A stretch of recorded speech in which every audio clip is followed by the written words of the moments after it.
নেপালে গোপালে। সে সময় নদিয়াধিপতি রাজা কৃষ্ণচন্দ্রের রাজসভার মতো বর্ধমান মহারাজের রাজসভায় গোপালের মতো নেপাল নামে এক ভাঁড় ছিল। অসাধারণ তীক্ষ্ণ বুদ্ধির জোরে গোপালের নাম যখন দিকে দিকে সর্বসমক্ষে ছড়িয়ে পড়ছে, তখন একদিন গোপালের প্রতি হিংসায় কাতর হয়ে নেপাল গর্ব ভরে বলতে লাগলো, গোপালের চেয়ে আমিও কম নই, বরং বুদ্ধিতে আমি ওর চেয়ে আরো অনেক এগিয়ে। গোপালকে যদি কোনোদিন হাতের কাছে পাই, তাহলে ওর বুদ্ধির ভরম খুঁচিয়ে দেব।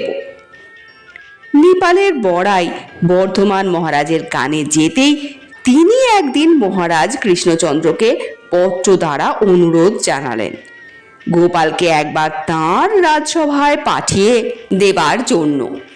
যথাসময়ে পত্র নিয়ে বর্ধমান মহারাজের দূত নদিয়াধিপতি কৃষ্ণচন্দ্রের কাছে হাজির হলেন। মহারাজ কৃষ্ণচন্দ্র পত্র পাঠ দ্বারা সমস্ত অবগত হয়ে এক শুভ দিন শুভক্ষণে গোপালকে বর্ধমান রাজসভায় প্রেরণ করলেন। বর্ধমান দরবারে গোপালকে বর্ধমান রাজমহাশয় অভ্যর্থনা জানিয়ে বললেন, গোপাল, তুমি আসাতে আমি খুব আনন্দিত। আমার রাজসভার ভাঁড়টি সব সময় তোমার নিন্দা করে ও নিজের বুদ্ধির বড় বড়াই করে। তোমার সঙ্গে বুদ্ধির লড়াই করে ও তোমাকে হারাতে চায়, কিন্তু আমি যতদূর জানি বুদ্ধির দৌড়ে তুমি নেপালের থেকে অনেক এগিয়ে। তাই আমার অনুরোধ, তুমি বুদ্ধির লড়াইতে একবার ওকে হারিয়ে দাও।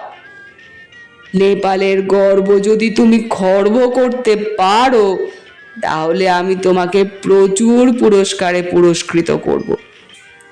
গোপাল বিনীতভাবে বলল, আজ্ঞা করুন মহারাজ, আমাকে কি করতে হবে? তখন মহারাজ মন্ত্রীর সঙ্গে পরামর্শ করে গোপাল এবং নেপালকে ডেকে বললেন, তোমরা উভয় 3 জন করে লোক জোগাড় করবে।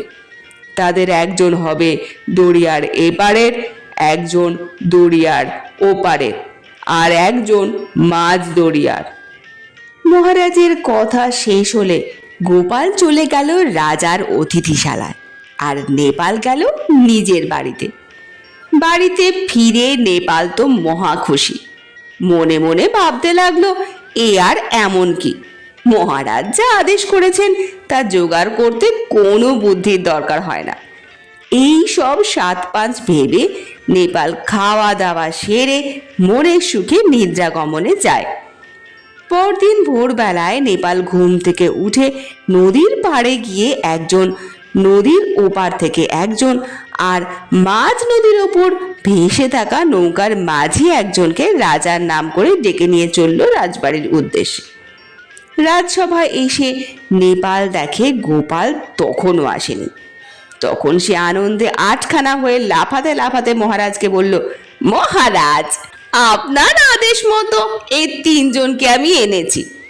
এই লোকটি নদীর এপারে ছিল, ওই লোকটি নদীর ওপারে ছিল, আর এই লোকটি মাঝ নদীতে নৌকায় বসেছিল। আমার কথা সত্যি না মিথ্যা, তাই এদের কাছে জিজ্ঞাসা করে জেনে নিন। এমন সময় গোপালও 3 জনকে নিয়ে রাজদরবারে হাজির হলো। এই 3 জনের মধ্যে প্রথম জন এক ব্রাহ্মণ পণ্ডিত, দ্বিতীয় জন সন্ন্যাসী, আর তৃতীয় জন এক বেশ্যা মহিলা। গোপাল মহারাজকে অভিনন্দন জানিয়ে বলল, মহারাজ, আপনি এবং মহামতি মন্ত্রী যা বলেছেন সেই কথার প্রকৃত অর্থানুযায়ী আমি এদের 3 জনকে আপনার সামনে হাজির করেছি। এই যে ব্রাহ্মণ পণ্ডিত দেখছেন, ইনি হলেন এপারের লোক।